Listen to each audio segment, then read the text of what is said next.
Hey, Cheese, we were just asking Scott about this, and obviously you guys have pretty much kept basically the same staff together here at Mississippi State since y'all got here. I know you and Roger and Chris were all at Indiana together, but just what has that continuity meant to you guys, and how has that kind of helped you guys shape what you guys have wanted to do here? Yeah, man, appreciate the question, man. It's just kind of just feel comfortable with each other, and having kind of the same idea and the same, one voice when we're talking to everybody. So it's kind of been a good group.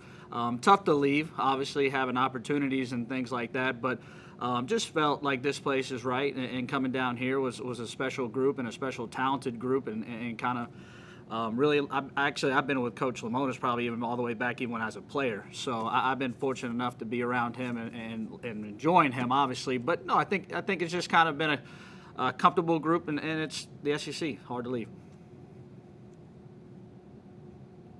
David? Coach, one theme for this year is, well, this team's going to be good. This team's going to be good. Is this such a year where everybody's going to be good? And what is it like coaching when baseball could be at an all-time level? Well, that's a really good question, because I think we're really talented and and have a chance to have a lot of success. But I think you can say that for everybody in this league. It's just such a unique year having COVID and having so many players come back and only having a 5-round draft. You could possibly look up and have so many teams that don't make Omaha that have very much and just have a lot of talent. And so, we're ready to jump out there and get on the field. I know that, those guys who our opponents are going to have really good teams too. So, yeah, it's going to be a unique year having so much talent back that probably would have been gone in the draft. Along that same line, and you filling your positions out there this year, yes, you've got some known quantities, but you've got some young guys who expected to walk in here in 2021 and have jobs waiting for them, and now they either have to wait their turn or just go beat somebody out. I think you nailed it on the head. It's wait your turn or beat somebody out. And so that's the positive when you walk out there to practice or a scrimmage every day. Everybody's fighting for a job, and that's the exciting piece is, there's only a few spots out there. I feel comfortable saying that, yeah, these guys are going to be probably in a lineup every day, but there's a lot of guys fighting for positions and just playing time in general and doing it in midweeks and going into the SEC play. Go to Joel. Geez, when you look at your catching position back there, you got a couple of guys with Luke Hancock and Logan Tanner that, I think Luke was a little bit banged up last year, I guess, but we know the promise that he has at the plate and everything else. Seems like you got a good group back there, and that's not that you mentioned like Case Garner and things. So I guess just as a whole, what's your thoughts on where you guys stand? Because it seems like you got a pretty solid group no matter who you run out there. Yeah, I'm spoiled on that spot. I give all the other coaches and probably other position groups a hard time. I think we're the best unit on the field. I have mature, older players. Obviously LT is a very special catcher. I think he can do it all. And then Luke Hancock is solid too. I know he was a banged up, last year, but I think he's coming off and feeling pretty good right now. And both those guys, I feel very comfortable. If you run them out there, you have a great chance of winning and catching this pitching staff. That's the part of, I give my guys credit that, you're catching a minor league pitching staff is what I give them. And I give them a lot of credit for doing a really good job on that. And then Case Gardner coming in, just being a mature, older player, loud, very good communicator when he's behind the plate. So I feel very comfortable if he had to jump in there and be in the mix, then we want to skip a beat. Go back to David. You mentioned having those experienced guys in this pitching staff. Can you overrate what it means having guys who've been under SEC fire or big game fire, handling some, let's be honest, some alpha dog starters and relievers out there who know how they want to throw, but the catcher's got to work with them or sometimes tell them what to throw? I think Coach Foxhall is probably better at answering that question. I tell our guys, you have to be leaders behind the plate. It just comes with the position. But you have to be on the same page with the pitching staff we have. And I give a lot of pride that we catch a lot of bullpens, and you have to get really familiar with what pitches that guys have and what pitches you have hard times catching, or maybe they don't feel it that day. That's the one thing with communicating, coming into the dugout, getting with myself and Coach Fox and a pitcher of that game, just trying to feel what's working best with them, and then allowing them to kind of have freedom to shake if they need to and kind of work with one-on-one with that pitcher as the game goes on. Ben? You kind of touched on it there, but just in terms of having the guys that you do have at catcher, how much is it going to be, day-by-day thing with just seeing who's pitching, which guys match up with each other well? I guess how do you kind of go about balancing that? Yeah, well, good question. I think it's going to kind of play itself out as the season kind of goes on, and kind of getting familiar with the guys back there, and maybe just looking at all the data kind of comes into what is going to work as far as maybe the best guy catching a certain guy at that time. So I feel comfortable with running any of our guys out there. I think as the season goes on, I think we'll have a better idea of what is working, and then in the dugout and how things work whenever we're kind of going over our data.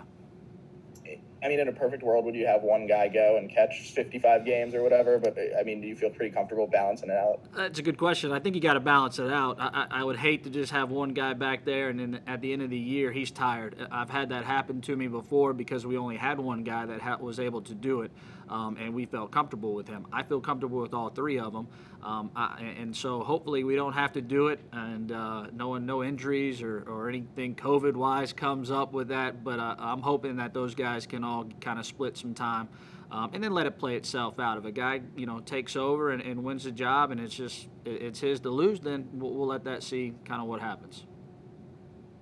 Back to David. It's the eternal question about catching. You want the guy out there, the best receiver, the best manager, but you still need somebody who can swing the bat. Who's looking good at the plate of your group? Well, I would hope that I have both my guys in the lineup. I'm going to be a little biased. I think, they've both been looking great so far. I think maybe Luke's an underdog as far as not many people knowing how talented he is. I know the numbers probably didn't show last year, but he came back strong, looks healthy. He's having a really good off season right now as far as this fall, and then coming into spring training. And then LT, he's got the power potential to really put up some numbers that I'm hoping that he will this year, because just having some experience now and playing good competition last year and into the summer, and then you get to see our guys all the time. So I'm hoping that we have an opportunity to get those guys all in the mix. It can get challenging with the lineup, but we'll figure out how to get those guys in there. Joel.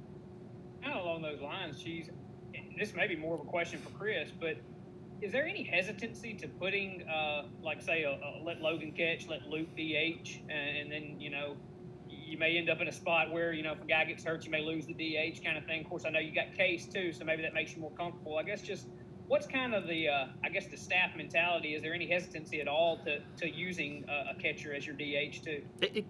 Yes. I mean, but then also, who's the hottest hitter at the time, and then you want to be able to put a certain guy in. Maybe it's, Luke's time to catch, and maybe we need a right-handed bat so a Case Gardner can fall into a DH, or an LT can fall into a DH role, or the other way. You just have to play it right and hope things work out. I know that's probably one of the hardest things. I know we talked about it yesterday, but it's challenging to try to put that lineup together, especially whenever you have guys that are hot and you don't want to lose the DH. But if a guy gets hurt, how does the catching thing? But that's going back to talking about having all three guys and making sure they're ready to go at game time.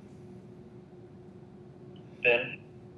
I guess I'm jumping back here a bit, but when Chris did tell you that he was coming to Mississippi State, I guess what was your kind of timeline in terms of joining him, and what was that kind of like, and how quick was that to putting y'all together? Yeah, it was pretty quick. Obviously it's a different role here, but in a good situation, this brought me closer to home. I grew up in Dallas. I gave him a hard time when I came up to Louisville to play for him. He told me, Louisville, a big Southern state, and it snowed on me like the first time ever.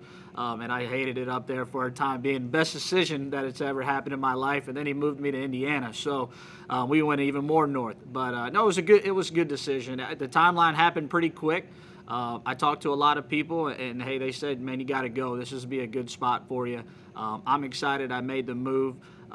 Maybe would have asked to say maybe I could have jumped in there and tried to go for the head job at Indiana at the time, but brain wasn't there at the time. Probably wasn't ready for it, and excited to be here now. Got to be excited to start the season in Dallas too, I'm sure, right? It's home for me. So anytime we have a Texas trip like the Frisco or that trip here going to Dallas, I'm excited about it. I got a lot of family and friends that hopefully are have a chance to come to the ballpark. It's the first time for me going back to this ballpark. I know in high school I played at the old ballpark in Arlington a lot, but for me, I'm excited to get there. Back to Dave. Since you're going to Dallas, for those of us who make it or fans out there who make it, give us a restaurant recommendation for the weekend. It's a good one. So Dallas, I like Gloria's is a nice little Mexican chain that was really small back whenever I was growing up, but it's kind of blown up. So Gloria's, if you're looking for good Mexican food, the brisket tacos, even though it sounds brisket, it would be like barbecue, but they make an unbelievable brisket tacos.